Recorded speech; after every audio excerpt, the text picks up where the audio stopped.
बिस्मिल्लाहिर्रहमानिर्रहीम अल्लाहुम्मा सल्ली अला मुहम्मद व अला मुहम्मद वअज्जिल फरजहुम। एक बच्चे की तरबियत के लिए बहुत सारे फैक्टर उसकी तरबियत के ऊपर असर करते हैं, और अगर इंसान अपने बच्चे की अच्छी तरबियत करना चाहे तो बहुत सारी रुकावटें भी उसे देखनी पड़ती हैं। मीडिया आज के दौर के अंदर एक ऐसा फैक्टर है कि जो हर जगह अपने असरात को मुरतब करता है। यकीनन एक बच्चे की तरबियत चाहे आप उसको एक अच्छे एनवायरनमेंट में ही कर रहे हों, मीडिया जो है वो उसमें अपने किरदार को वाज़े रखता है। हम किस तरह इस फैक्टर को कि जो बाहर से घर के अंदर दाखिल होता है उसे हम कंट्रोल कर सकते हैं, इसके लिए स्पेशलिस्ट जो बयान करते हैं कि हमें कुछ इंफॉर्मेशन होनी चाहिए, चाहे आप वालिदैन हों, चाहे आप टीचर हों, चाहे आप कोई भी एक ऐसा ऑर्गेनाइजेशन चलाते हों जिसके अंदर आप एक बच्चे की अच्छी तरबियत करना चाहते हैं। पहली चीज़ कि जो आपको या मुझे इंफॉर्मेशन हासिल करनी चाहिए वो है कि हमारी माशरे के साथ या सोसाइटी के साथ हमारा बिहेवियर,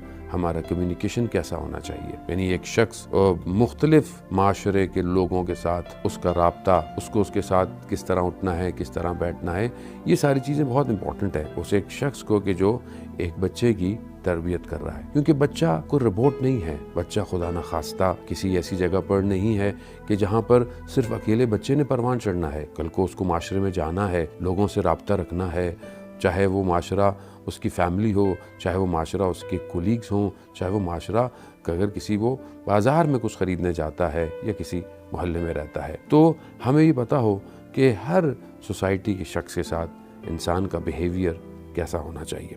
दूसरी चीज़ जो सबसे ज़्यादा इम्पोर्टेंट है जो हमें आनी चाहिए वो ये कि हमारे पास ये इन्फॉर्मेशन हो कि एक बच्चे के क्या एहसासात हैं, और हर एज ग्रुप में मुख्तलिफ एहसासात बच्चा रखता है। बाज़ औक़ात हम तरबियत में इस चीज़ को इग्नोर कर देते हैं कि जो हम सोच रहे हैं वही सही है, जबकि वो सही नहीं हो सकता, क्योंकि सामने बच्चा है। बच्चा हो सकता है कि 2 साल का हो, उसके एहसासात अलग हैं, बच्चा 5 साल का है, उसके एहसासात अलग हैं, बच्चा लड़का है, उसके एहसासात अलग हैं, लड़की है, उसके एहसासात बिल्कुल अलग हैं।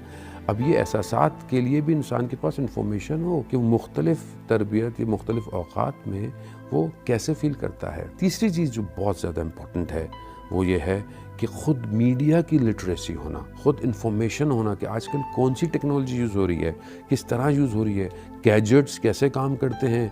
बच्चा अगर गेम खेलता है तो उस गेम के अंदर जो एडवर्टाइजमेंट आती है वो किस एल्गोरिथम पर काम कर रही है, और किस तरह चीज़ें जो हैं वो एक बच्चे को इनडायरेक्टली इफ़ेक्ट कर सकते हैं। इसी पर हम इंशाअल्लाह मुसलसल जो है वो आपकी खिदमत में हाजिर रहेंगे। मगर याद रखिए, किसी की भी तरबियत करने के लिए सबसे पहले हमें अपनी तरबियत की ज़रूरत है। अपना ख्याल।